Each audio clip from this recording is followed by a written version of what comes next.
season to get a lesson like that, and the urgency that we have to have defensively is great for us. Fortunately, we got the win. This is the second ranked, or the second highest amount of threes taken in the country last year, and the third most amount made. And half their shots are threes, and it was that way again tonight.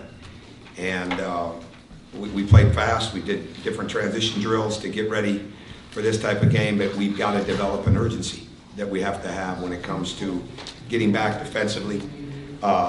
Certainly with the rebounding, we did a lot of good things. I thought the 8 turnovers was positive. I think their press made us a little stagnant and got us, when we attacked, we did a fantastic job. When we attacked inside out for threes, we did a fantastic job. But we let that press slow us down a little bit. There's no question that we settled. We've got to get better at establishing our game when the game starts. And I think the first half these guys learned, and it was a hard lesson, but fortunately we escaped with it, is that we're not going to win the game against a team like Citadel by outshooting them on offense. They know way more about how they want to get all those threes. And the bottom line for us is we wanted to do a really good job of not overhelping on the dribble and staying with our men. They had numerous three-point shooters out, doing our work early. When we did that, we guarded well. Okay, when we didn't, they made open threes. And that's where we just got to continue to get better. So that's the number one issue we have right now as a team, that I said this back when the fall started, is how are we going to get our rebounding right? And that's what we've got to continue to build on. But we've also got to get our urgency right and our communication right defensively. And so to play at a pace like this tonight was a great experience for a bunch of new guys. Okay. Coach, you talked about the 8 turnovers. You also have 18 assists. When you're evaluating this team and the guard play, like, how important is assist to turnover ratio? And it's going to be important. It's going to be very important. But I think it's more as the ball touching the paint. Are we getting it inside? You know, our bigs have got to become better passers. You know, look to pass the ball better. And we played 4 guards, right? That's what the game was giving us. You know, the game wasn't giving us a situation where our bigger guys were as urgent as they needed to be, you know, with guarding a team that's playing 5 out like that. And so when you're playing 4 guards again and you're delivering and moving the ball, there's so many possessions inside of this game. The more you're touching the paint and then making that kick, that's more important than any of the assist turnover ratios, because there's a really good opportunity you're going to have to get a great 3 because of that. But if we can build up and keep cutting back our turnovers and make simple plays, make simple passes, hit singles, like I always try to tell these guys, don't try to hit doubles, triples, and home runs, hit singles. And you hit enough of them, you end up pretty good. And that's times we did that, but at times we didn't. And we've just got to keep learning what settling is and what attacking is. Citadel goes on a 8-0 run, pull within 1. You call a timeout with 9:39 left. What's the message, and what did you want out of that timeout? Well,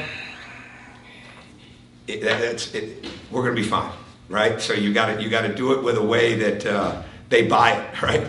Because at that point, we've got to figure out this is not how we're going to win the game. The lineup we have right now is not how we're going to win this. And the lack of urgency was what the problem was. We don't communicate well enough, and that falls a lot on our upperclassmen. It really does. It falls a lot on our front line. We need some guys that are going to quarterback. You know, we don't have Nick Claxton back there being able to switch 1 through 5.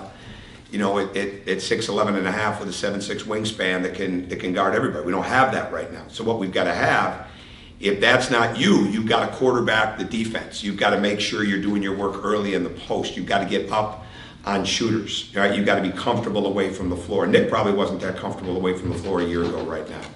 But we've got to continue to get there. Tonight, that's why we had to play a much smaller lineup.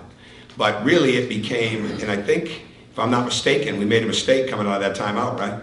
We wanted to get it inside, right? We wanted to get it inside. So we got really good guys, but the lack of maturity came out a little bit tonight, you know, with our settling and thinking the game was going to be won on offense and getting our head down when things weren't going as well. We've got to continue to grow through that.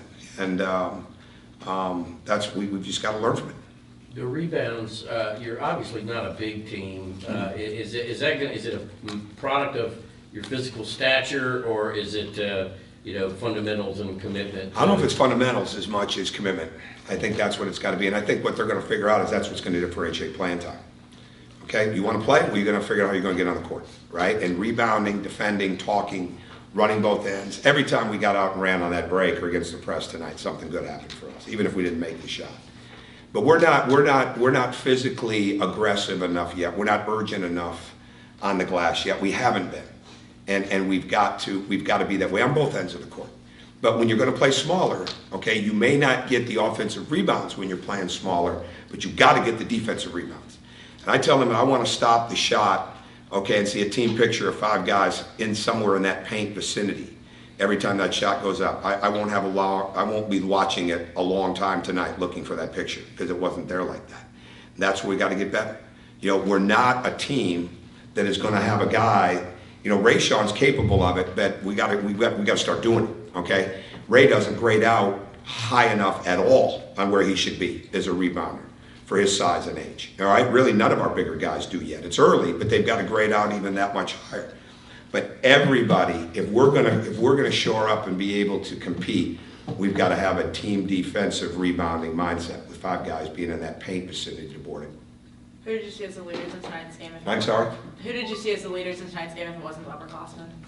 No, I think leadership is, I don't really judge it like that as much. I mean, nobody has taken the way with communicating. I thought Anthony did some really good things. I thought Severe did some really good things.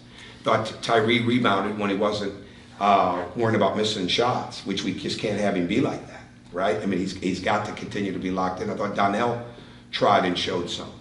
But we're a quiet team, and we've got to break it. So I really am not going to give anybody the gold star for leading the way with communication or taking the bull by the horns inside of the game. But those guys I just mentioned did a pretty good job or we wouldn't have won the game. So we found a way to close it out, which is very important. That's the greatest lesson we learn is if we're going to have strength in numbers, even though we might not have strength in certain positions per se, if we're going to have strength in numbers, then you've got to be able to play different ways. And I would have loved to have them have to match up with us. So they've got to guard us inside. But we weren't able to do a good enough job of being able to match up with them to do that. So the game was giving us a smaller lineup. What did you make of Anthony's performance tonight, especially in the second? I'll have to watch the film. I thought he did a lot of really good things. He's got to understand that when he's attacking, cutting, moving without the ball. I thought when they went box and one, I thought they triangle and two us. I did not think they'd box and one us, but they did. And he's got that in his repertoire. And I thought Anthony made adjustments really quick. We had gotten him off the ball in practice to prepare for any of those myriad of combination defenses that Duggar has. And I thought he did a really good job of coming off that. And then we had to get guys in there that could see and could pass the ball. So I thought he did a lot. I think he did a lot of good things tonight for a second college game. Coach, Kentucky lost to Evansville. I heard that. What was the score?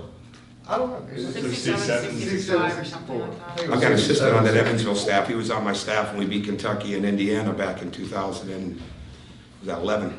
So he's a giant killer. Huh? I mean, even against the Citadel, I mean, you come out of this saying, "Who?" At least you know. Citadel's good. That's a tough. You know, it's a tough scheduling matchup. They shoot threes, right? But it's a tremendous opportunity for us to. We've dealt with that now. We've dealt with a team that not only shoots it, but shoots it that well. But we've it's just part of it, right? I mean, there's going to be some very tough nights in here. Fortunately, we were able to get this one. I want to ask you about Jaquan Walton. I mean, is he okay? What do you mean? I mean, he did play last game. He did 3 minutes. Yeah, he's fine. Okay. Yeah, he's got it. He's fine. No issue there. All right, thanks, guys. Thank you.